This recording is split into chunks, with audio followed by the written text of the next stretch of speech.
ಸ್ವಾದ ನ್ಯೂಸ್ಗೆ ಸ್ವಾಗತ. ನೇಹಾ ಹಿರೇಮಠ ಹತ್ಯೆ ಖಂಡಿಸಿ ಹತ್ಯೆಗೈದ ಆರೋಪಿಗೆ ಕಠಿಣ ಶಿಕ್ಷೆ ವಿಧಿಸುವಂತೆ ಒತ್ತಾಯಿಸಿ ತಹಶೀಲ್ದಾರ್ಗೆ ಮನವಿ. ಹಾಡಹಗಲಿ ವಿದ್ಯಾರ್ಥಿನಿ ನೇಹಾ ಹಿರೇಮಠ ಎಂಬಾಕೆಯ ಭೀಕರ ಕೊಲೆ ಹತ್ಯೆ ಅತ್ಯಂತ ಖಂಡನೀಯ. ಆರೋಪಿಗೆ ಕಠಿಣ ಹಾಗೂ ಗಲ್ಲು ಶಿಕ್ಷೆ ವಿಧಿಸಬೇಕು.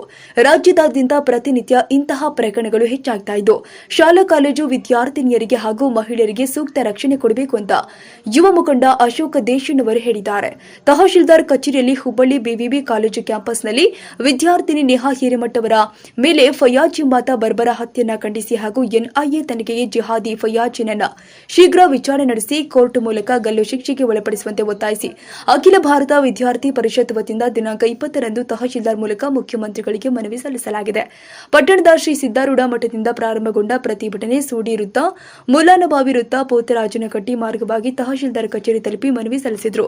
ಇದೇ ಸಂದರ್ಭದಲ್ಲಿ ಮಲ್ಲು ಸಂತೋಜಿ, ಮಹೇಶ್ ಮೇಗೂರು, ಲೋಹಿತ್ ಕುಂಬಾರ್, ಕೃಷ್ಣ ಕೊಪ್ಪದ, ಅಮೋಘ ಕೊಟಗಿ, ಸಾಗರ್ ಚೌಧರಿ, ಸಂಜು ಮಲಕಸಮುದ್ರ, ವಿನೋದ್ ಹೊಸ್ಮನಿ ಸೇರಿ ಯುವಕರು ಸೇರಿ ವಿದ್ಯಾರ್ಥಿನಿಯರು ಹಾಜರಿದ್ದರು. ರಮೇಶ್ ನಂದಿ, ರೋಣ ತಾಲೂಕು ವರದಿಗಾರ. ಏನು ಹೆಚ್ಚು ಕೊಡ್ತಿದ್ರು ಗೃಹ ಮಂತ್ರಿಗಳೇ, ಅವರು ಸಂಬಂಧ ಇತ್ತು, ಎಲ್ಲಿತ್ತು ಸಂಬಂಧ, ಏನು ಅವರು ಬೀಗ್ರ, ಅವರು ಅಂತಂಗಳ. ಇವತ್ತು ಜಮ್ಮು ಕಾಶ್ಮೀರ ನೀಡಬೇಕಂತ ಘಟನೆಗಳು ಇವತ್ತು ಕರ್ನಾಟಕ ನಡೀತಿದ್ದಾವೆ. ಜಮ್ಮು ಕಾಶ್ಮೀರದೊಳಗ ಎಲ್ಲ ಬಂದಾಗಿ ತಮ್ಮ ಮನೆಯಲ್ಲಿ ಕೊಟ್ಟರೆ ಇವತ್ತು ಕರ್ನಾಟಕ ಒಳಗೆ ಇಂಥ ಘಟನೆಗಳು ನಡೀತಾ ಇದ್ದಾವೆ ಬಂಧುಗಳೇ. ಇನ್ನು ಮುಂದಾದ್ರೆ